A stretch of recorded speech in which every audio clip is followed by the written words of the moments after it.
What if the greatest enemy of your destiny is not the devil, not people, not lack of resources, but fear?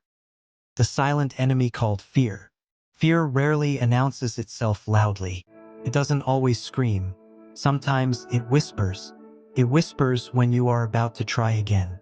It whispers when an opportunity is placed before you. It whispers, what if you fail again?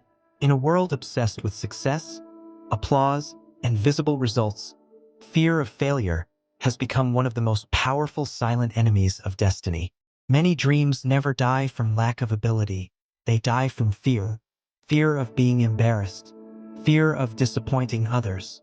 Fear of starting and not finishing. Fear of trying and falling short.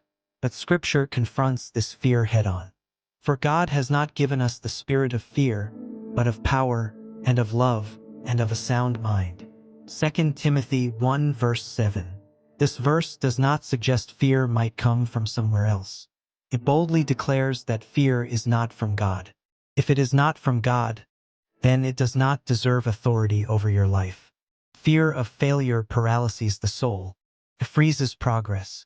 It convinces capable people to live beneath their calling. Yet from the beginning of Scripture, God has always worked through imperfect people who failed, stumbled, doubted, and fell, but refused to stay down. Abraham failed in faith. Moses failed in confidence. David failed morally. Peter failed publicly.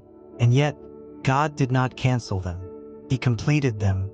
The fear of failure tells you that your mistake is your identity. God says your mistake is only a moment, not your destiny. Failure is not the end, it is the classroom. Failure feels final when you don't understand its purpose.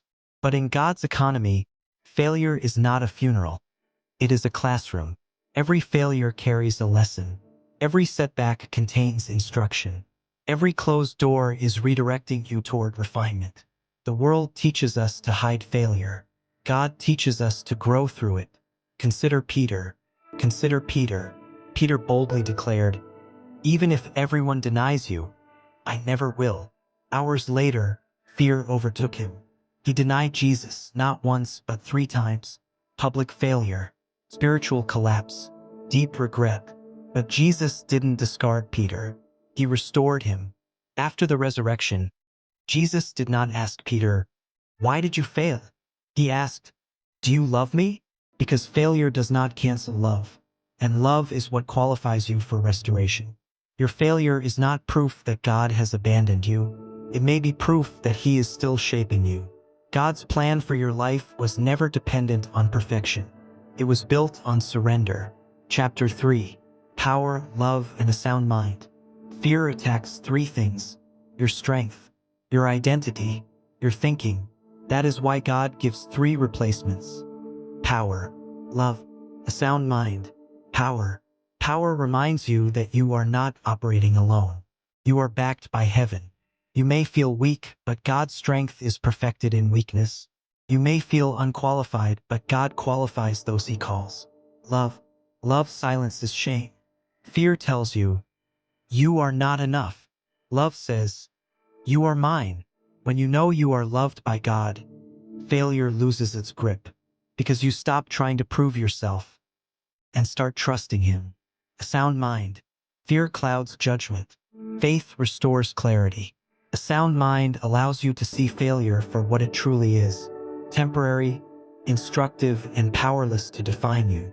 When anxiety was great within me, your consolation brought joy to my soul. Psalm 94 verse 19. God does not shame you in your confusion. He comforts you in it. Chapter 4. Taking the step you've been avoiding. Fear survives on delay. The longer you wait, the louder fear becomes. There is always something we avoid because we are afraid it won't work. A conversation, a calling, a business idea, a ministry, a new beginning. But faith is never passive. Faith moves. God does not reveal the entire staircase. Action point. What is the one step you've been avoiding because you're afraid of failing? That step may not guarantee success, but it guarantees growth. Failure attempted in faith is better than safety rooted in fear. Chapter 5. You are becoming, not failing. Here is the truth fear doesn't want you to hear. You are not failing. You are becoming wiser, becoming stronger, becoming more dependent on God. Every process includes pressure. Every calling includes pruning. Every breakthrough includes moments where quitting seems easier. But God finishes what He starts. The same God who called you is committed to completing you. So stand up again. Pray again. Try again. Believe again. And when fear whispers, let faith respond. I refuse to be ruled by fear. I am empowered by God. I am loved beyond my failures. I have a sound mind. I will take the step. I will trust the process. I will become everything God has spoken.